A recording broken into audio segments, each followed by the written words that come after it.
안녕하세요. 기독교 교리 백문백답 네 번째 시간입니다. 제 개인적으로도 사실은 이런 방송이 처음이라서 좀 어색하고 두렵기도 한데 여러분들이 잘 봐주셔서 의외로 좋은 반응이라서 감사한 마음뿐입니다. 오늘은 지난주에 예고한 대로 무신론의 정체에 대해서 좀 더 자세히 알아보는 시간을 가지겠습니다. 정말 우리 가운데 신이 없다고 생각하는 일이 가능한가? 왜 무신론자들은 신을 믿지 못하는가? 무신론이 정말 가능한가요? 라는 제목을 가지고 살펴보겠습니다. 역사 속에서 무신론이란 단순한 신의 부정이 아닙니다. 이것은 시대별 철학과 과학과 밀접한 관계가 있고 또 사회 변동에 따라서 다양한 모습으로 전개되는 하나의 사상적 체계입니다. 그래서 먼저 역사 속에서 무신론이 어떻게 나타났고 어떻게 전개되었는가를 한번 알아보겠습니다. 고대에는요, 오늘날과 같은 체계적 무신론은 아니지만 신의 개념을 약화시키거나 자연으로 환원하는 사상이 주류를 이룹니다. 여러분, 철학의 출발점을 우리가 그리스의 이오니 학파라고 하죠. 이 학파에 소속된 철학가들은 창조주를 찾기보다 우주 만물의 기원, 즉 아르케를 주로 물질에서 찾았습니다. 탈레스는 물이라고 하고요. 아낙시만드로스는 무한자, 아낙시메네스는 공기, 헤라클레이토스는 불, 그리고 아낙시고라스, 디오게네스 등이 이때 활약한 사람들입니다. 이들 모두 만물의 기원을 물질로 본 것입니다. 이어서 에피쿠로스 학파는 실질적 무신론으로 불립니다. 즉 이들은 신이 존재하더라도 인간 세계에 간섭하지 않는다. 불간섭주의라고 하는 것입니다. 이들은 신을 정면으로 부정하지는 않지만 신의 존재를 무의미하게 만들었다는 것입니다. 중세에는 무신론의 억압기라고 불립니다. 왜냐하면 이때 전 유럽에서는 기독교 외에는 다른 종교를 생각할 수 없을 만큼 기독교 전성시대였기 때문입니다. 특히 종교개혁 이전에 로마 가톨릭 교회는요, 하나님을 믿지 않는 행위를 이단으로 규정하고 처벌했기 때문에 함부로 하나님을 부정한 일이 매우 조심스러웠습니다. 이때 스콜라 철학에 기반한 중세 교회 신학에서는요, 하나님을 이성적으로 인정하고 증명하는 소위 신존재 증명 같은 것들이 유행했습니다. 토마스 아퀴나스 같은 사람이 대표적인 인물이죠. 근대에 들어서는 무신론이 본격적으로 이론으로 무장한 시기가 됩니다. 포이어바흐는 신은 인간의 투영이라고 정의하고서요, 하나님을 인간의 위치로 끌어냈습니다. 신은 인간의 투영이다. 신과 인간은 별반 다른 존재가 아니다. 그런 뜻입니다. 종교에 대해서 극단적인 반응을 보인 인물도 이때 나타났습니다. 바로 칼 마르크스입니다.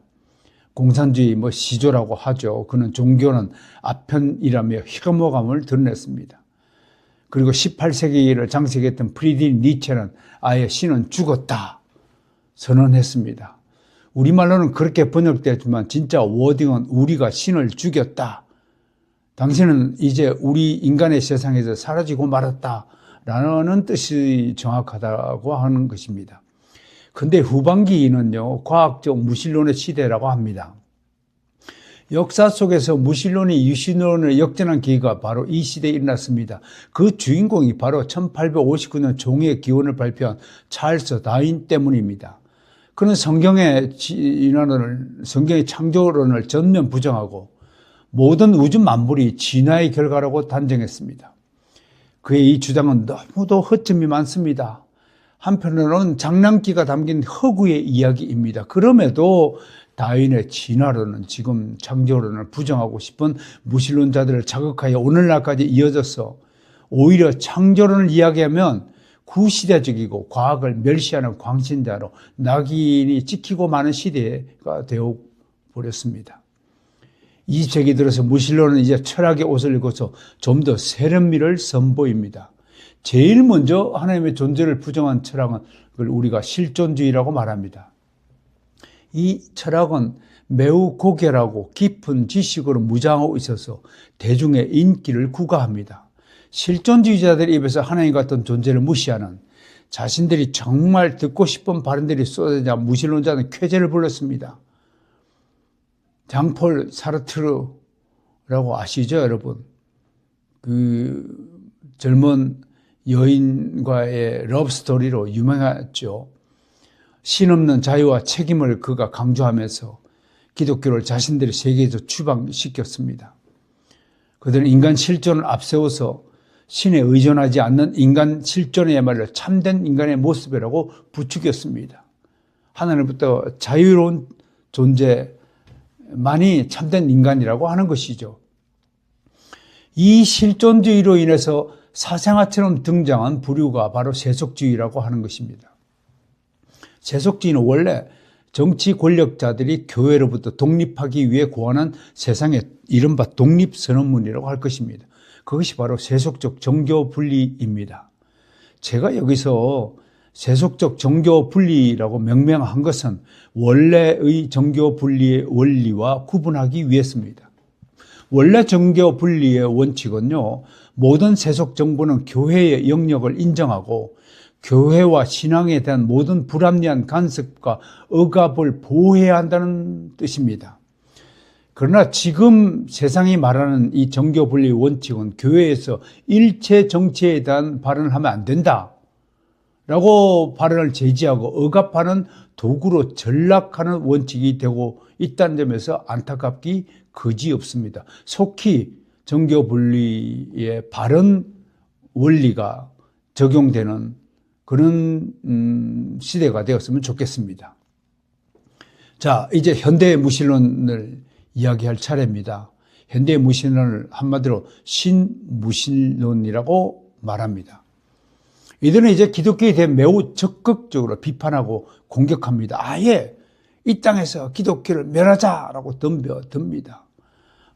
중국에 가봤더니 공공연하게 이제 십자가를 멸시하고 불태우는 일들을 벌이고 있지 않습니까? 대표적으로 리처드 도킨스, 샘 해리스, 크리스토퍼 히친스, 데니엘 데닛 이런 4인방들이 대표적인 무신론자, 신무신론자들의 인물들입니다. 이들은 과학기술이 최고 수준으로 발전한 오늘과 같은 문명의 시대에 인간의 삶이 구시대적인 기독교의 영향을 받을 수 없다라고 주장합니다. 그래서 이들은 교회로부터 해방을 부르짖습니다. 한편으로는 종교 자체를 사회적 해악으로 규정하고 혐오하는 발언들을 쏟아내고 있습니다. 이런 이들의 발언에 한국의 젊은 세대가 많은 영향을 받고 있다는 점이 현실입니다. 이런 영향으로 세상은 이제 실천적 무신론자들이 대세를 이루고 있습니다. 이제 사람들은 교회를 등지고 하나님 없이도 잘 살 수 있다고 호언장담합니다. 나아가 초월적 존재 없이도 인간은 충분히 자기 삶을 개척하고 유지할 수 있으며 언젠가는 죽음의 문제도 극복하는 날이 올 것이라고 예견합니다. 이 외에도 현대사회는 스스로를 과학적 무신론자라고 하고 또 문화적 무신론자라고 하고 스스로를 높여서 자신을 신과 결부되지 않는 자율적 존재로 인식하고 있습니다. 그래서 유발 하라리 같은 무신론자는 이제 인간의 신이 된 호모 데우스의 시대가 열렸다고 호언장담합니다. 그러나 개혁주의 변정의 대표적인 인물인 코넬리우스 반티론 모든 논의는 성경을 전제로 할 때 합리적인 결론을 얻을 수 있다고 단언합니다. 그의 이 이론을 성경 전제주의라고 부릅니다. 그는 하나님 없이 이성 자체의 근거가 없다는 것을 전제로 하고서 만약에 하나님이 없다면 다음 세 가지 모순이 발생한다고 말합니다. 첫째, 참된 인간 윤리의 근거가 붕괴됩니다.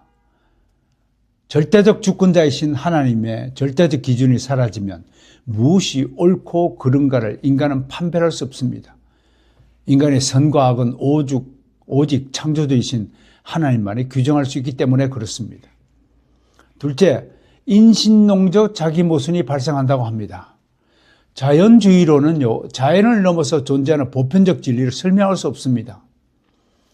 우리 인간 세상, 이 지구상에는 자연적인 일만 발생하는 것이 아닙니다. 얼마나 수많은 초자연적인 일이 발생하는지 우리는 금방 이해할 수 있습니다. 이것은 차원의 문제입니다. 아무리 동물들에게 인간의 지식을 전수한다 해도 불가능한 것과 같은 이치입니다. 세 번째, 하나님이 계시다는 것을 첫 전제로 하지 않으면 실존적 문제가 발생합니다. 인생의 의미와 목적이 없는 것을 상상해 보셨습니까? 도덕이 없는 인생이라면 우리와 동물의 삶과 무슨 차등이 있겠습니까? 그러므로 무신론은 단순한 심부정이 아닙니다. 오히려 철저한 사상의 오류입니다. 심리학이 경제에 미치는 영향을 연구함으로써 노벨 경제학상을 수상한 사람이 있습니다. 심리학자이면서 경제학상을 받은 특이한 사례이죠. 그 주인공이 바로 데니얼 카너만입니다. 그는 인간의 심리는 처음부터 비아스 상태에 있다고 했습니다. 이것을 그는 기울어진 운동장이라고 풀이했습니다. 기울어진 곳에서 사물을 똑바로 서서 볼 수 없듯이 무신론자들이 바로 이 기울어진 운동장에 서 있는 사람이라고는 비유입니다. 무신론으로는 이 세상의 기운과 이치와 의미를 절대로 파악할 수 없다는 뜻입니다. 그러므로 하나님의 은혜로 믿음을 선물로 받으신 여러분을 정말로 축복합니다. 오늘 조금 긴 시간 동안 방청해 주신 여러분에게 진심으로 감사의 인사를 전합니다. 혹시 아직도 하나님을 믿지 않는 마음에 계시면 오늘 이 방송을 들으시고 한 번쯤 진지한 고민을 해보시길 바랍니다. 다음 주에는요, 진화론의 허구에 대해서 자세히 살펴보는 시간을 가지도록 하겠습니다. 감사합니다. 안녕히 계세요.